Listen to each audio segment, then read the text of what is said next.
The radiator in our bedroom clicked and hissed the way it always did in January, but that night I couldn't sleep anyway. I lay there staring at the ceiling, listening to Derek breathe beside me, and I kept thinking about the voicemail I'd found 3 days earlier. The one I'd accidentally played on speaker while I was in the kitchen making tea. I hadn't said anything yet, I don't know why. Maybe I was hoping I'd misheard. Maybe I just wasn't ready for what came after. We'd been married 6 years. We met at a pub in Kensington Market on a Tuesday night in October. I remember that detail because my friend Lynette had dragged me out when I'd rather have stayed home with a book. Derek was there with people from his firm. He spilled his beer on my jacket and spent the next 20 minutes apologizing so sincerely that I forgot to be annoyed. By the end of the night, we'd exchanged numbers. By the following spring, he'd met my parents. By the fall after that, we were engaged. I thought I knew what our life looked like. House in Mississauga, 2 cats, his sister Rosalind, coming for dinner on Sunday nights, me working at the hospital as an occupational therapist, Derek doing something complicated with commercial real estate that I could never quite explain to people at parties. It wasn't a flashy life, but it was ours, and I loved it. The voicemail was from a woman named Celeste. She worked at Derek's firm. I'd met her once at a Christmas party. Tall, dark hair, the kind of laugh you can hear from across a room. In the message, she said, "I keep thinking about last weekend. I know you said we need to be careful. I just miss you." Then she laughed a little, soft and private, like she was sharing a joke only the two of them understood. I replayed it 4 times in the kitchen, with the kettle boiling behind me. Then I turned off the stove and went to bed and lay there in the dark next to my husband. By January in Canada, you get used to surviving things you didn't think you could.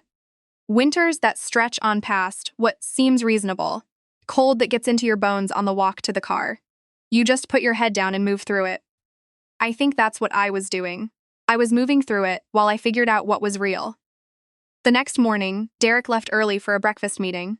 I sat at the kitchen table with my coffee and I opened his laptop. He'd left it plugged in on the counter, something he never did. I told myself I was just going to check one thing. There were over 200 messages between him and Celeste. The earliest one I could find was from 9 months ago. Last April. We had been on vacation together in May. Derek had taken me to Prince Edward Island for our anniversary. He had held my hand on the beach at Cavendish and said something about how he couldn't imagine his life without me. I had believed him completely. I closed the laptop. I sat very still. Outside the window, the sky was that flat white color it gets before snow. And the neighborhood was quiet. And I felt something shift inside me that I knew I wouldn't be able to shift back. That evening, he came home and I had dinner on the table. Roast chicken, the way his mother taught me, with the lemon and the herbs under the skin. We talked about his day, and my day, and whether we needed to call the plumber about the bathroom tap. He refilled my wine glass and I watched his hands and I thought, how long have you been doing this? I didn't say anything. Not yet. I needed to be certain first. I needed to be the one with solid ground under my feet before I started anything. I called my older sister Paulette the next morning while Derek was in the shower. Paulette is a family lawyer. She has been for 15 years. She's the kind of person who doesn't panic, who listens with her whole body, and then says exactly what you need to hear. "Don't touch anything in the house," she said. "Don't move money. Don't confront him yet. Start photographing documents, mortgage, joint accounts, his pension statements, anything with both your names on it. And get yourself a separate email address he doesn't know about." Paulette. I know. I'm so sorry, sweetheart. I'm so sorry. But I need you to be smart right now so you can fall apart later. I cried in the car on my lunch break, parked in the lot behind the hospital. Then I dried my face, went back inside, and helped a 63-year-old man relearn how to button his shirt after his stroke. Over the next 2 weeks, I built a quiet parallel life, alongside the one Derek thought we were living. I photographed documents. I opened a savings account at a different bank. I had coffee with Paulette 3 times, and each time she brought a notepad and asked careful questions. I kept the voicemail. I kept screenshots of the messages I'd seen on his laptop, taken quickly with my phone before I closed it. Derek noticed nothing. That was the thing that kept surprising me. How easy it was to maintain the surface. He came home, he ate dinner, he watched hockey, he fell asleep on the couch. He was completely ordinary. And underneath that ordinary surface, I was doing something I never thought I'd have to do in my own marriage. The confrontation came on a Thursday night in February, earlier than I'd planned. I came home from work and found a receipt in the pocket of his coat. I was going to hang it up. He'd left it by the door, and it was from a hotel in Niagara on the lake. From the previous weekend, when he'd told me he was in Ottawa for a conference. I put the receipt on the kitchen counter and I waited. When he walked in, I was sitting at the table with my hands wrapped around a mug of tea and the receipt in the middle of the table between us, like something neither of us wanted to touch. He saw it immediately. Something moved across his face. Not guilt, not exactly. More like calculation. Okay, he said. Okay, I said. And then I told him everything I knew. I told him calmly and clearly, because Paulette had told me to stay calm, and also because I had been angry for 2 weeks, and I was tired of carrying it alone. I told him about the voicemail, the laptop, the messages going back to April. I told him I'd been to a lawyer. His first response was to tell me that it wasn't what I thought. I looked at him. I picked up my tea. I took a slow sip. Derek, I said, I have 214 messages. Don't do that. He didn't say anything for a long moment. Then he sat down across from me and put his head in his hands and said he was sorry. Then he said it had only been a few months. Then he said it was complicated. Then he said he still loved me. I watched all of this move through him like weather, and I felt something I hadn't expected to feel, which was a strange, quiet clarity. I had spent 6 years building something with this man, and he had spent 9 months dismantling it, and he hadn't even noticed me watching. I stayed at our house that first night. I didn't sleep. The next morning, I called Paulette. The divorce proceedings in Ontario take time. There's a mandatory separation period, financial disclosures, all of it. But Paulette was thorough, and she was good. And she'd been watching Derek's business for the past 2 weeks, the way a hawk watches something in the grass. His firm had been doing some interesting things with their corporate accounts. She'd flagged it quietly to her colleagues. Derek's lawyer, when they eventually sat across from us, looked uncomfortable in a way that told me everything I needed to know about how their conversations had been going. We split the house. We had built significant equity over 4 years of ownership, and in the current market, that number was not small. The RRSPs were divided. Derek's pension, which was substantial given his years at the firm, was factored in under the Family Law Act. Paulette made sure of that. I moved into a rental apartment in the west end of Toronto while the house was being sold. 3rd floor, big windows, a radiator that worked better than the one we'd had in Mississauga. My friend Lynette helped me paint the living room on a Saturday in March. We ordered pizza, and she made me tell her everything. And then she made me laugh about some of it, which I hadn't thought was possible yet. I want to tell you about the day Derek called me, 6 weeks after I moved out. I almost didn't answer, but I did. He was calling from his sister Rosalind's number, which was strange. He sounded different, hollowed out somehow, the way people sound when they've been up for several nights in a row. I went by the house, he said. The locks were changed. Yes, I said. We're mid-sale. The realtor arranged it. Right. A long pause. Celeste ended things. In case, I don't know why I'm telling you that. I didn't say anything. I kept thinking you'd come back, he said.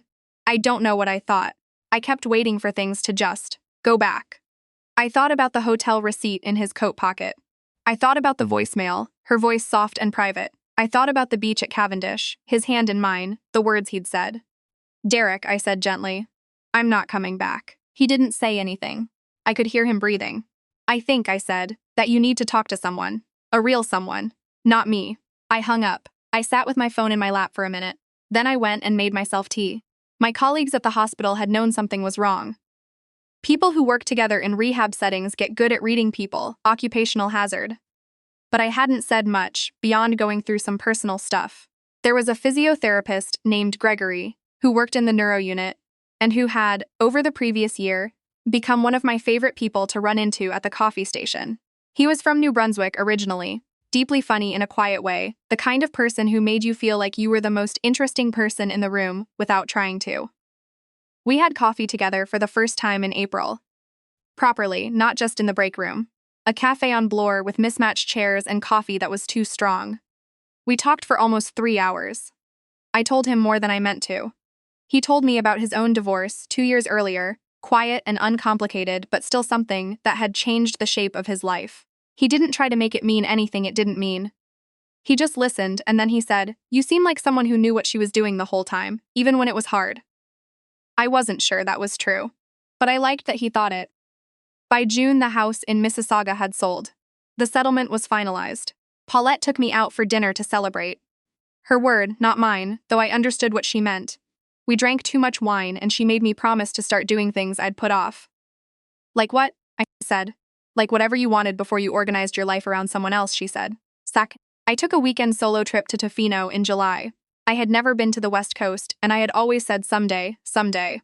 I rented a little room above a surf shop, and I walked on the beach every morning, and I ate fish tacos alone at a picnic table, and I watched the Pacific, and I thought about the shape my life had taken, and the shape it might take now. Gregory texted me while I was out there. Just a photo he'd taken at the harbor front. A heron standing on a piling in the late afternoon light. No message with it. I smiled for the first time in what felt like weeks. Gregory and I had dinner when I got back. Then dinner again the following week. He had a 7-year-old daughter named Bia, who he told me on our third dinner was extremely opinionated about pancake toppings and should be consulted before any important decisions. Is this an important decision? I said. He looked at me. I think it might be, he said. Rosalind called me in September. Derek's sister. We had stayed close, or tried to. In that uncertain way, you try to maintain things that belong to the marriage, but not to either person specifically. She told me Derek had moved into a condo in Etobicoke, that he'd been going to therapy, that she thought he was doing better. That's good, I said, and I meant it. He asked about you, she said. Rosalind, I know. I just wanted you to know. She paused. Are you okay? Actually okay? I looked around my apartment. The big windows were letting in the late September light. There were plants on the sill. I'd started keeping plant. Something I'd never done before. Lynette had given me a pothos, and Paulette had given me a fiddle leaf fig that I was terrified of killing, and Gregory had shown up one Saturday with a tiny cactus in a terracotta pot and said, "This one you literally cannot kill." I looked it up. Yes, I told Rosalind. I'm actually okay. In October, Gregory introduced me to Bia. We met on a Saturday afternoon at the AGO. The kid was suspicious of me for approximately 20 minutes, during which she conducted what I could only describe as a systematic evaluation, involving questions about my favorite dinosaur and my opinion on the color orange. I must have passed, because by the end she was pulling me by the hand toward a sculpture installation and explaining something about it with absolute authority. Gregory looked at me over her head, with this expression I didn't quite have a word for yet. There's a particular quality to late autumn in Toronto. The light goes gold and then goes quickly, and the city smells like wood smoke and wet leaves, and everyone is moving a little faster to get somewhere warm. I had always loved it. That October it felt different. Not because the city had changed, but because I had changed inside it. I want to tell you about the morning I got the final transfer from the sale of the house. It landed in my account on a Tuesday in October, and I sat at my kitchen table with my coffee, and I looked at it for a long time. It was the most money I'd ever seen in a single account with my name on it. Not a shared account. Mine. I thought about January, the radiator clicking, Derek asleep beside me, the voicemail playing in the quiet kitchen. I thought about all the things I'd been afraid of when Paulette said, "Don't move money, don't confront him yet, be smart first." I had been afraid that being smart meant being cold, that I would lose something essential about myself in the process of protecting myself. What I found instead was that being smart and being heartbroken are not opposites. You can grieve something completely and still pack your boxes and still see a lawyer and still show up to work on Monday. You can cry in a parking lot at lunch and still function. You can love someone for 6 years and also accept that the version of your life you built with them is over. Derek made his choices. I made mine. It's December now. Gregory and Bay came over last weekend to help me put up a small tree. My first real tree in years, because Derek had always said the needles were too much mess. Bay was very serious about the placement of every ornament. She kept repositioning things and looking at them with her head tilted, like an art director. Gregory stood behind me at one point and said quietly, close to my ear, "She gets this from me. I want you to know." "I know," I said. After Bia fell asleep on my couch with my cat on her feet, Gregory and I sat in the kitchen with the lights from the tree coming through the doorway, and I thought about how strange it is that life can look so different than it did 12 months ago. Same city, same job, same me, more or less. Just the version of me who stopped waiting for things to go back to normal and started building a different one. I don't know what this next year looks like. That used to be the thing that terrified me most. Now I find I can sit with it, the not knowing, the open space of it. Whatever comes next, I know how to move through winter. I've been doing it my whole life.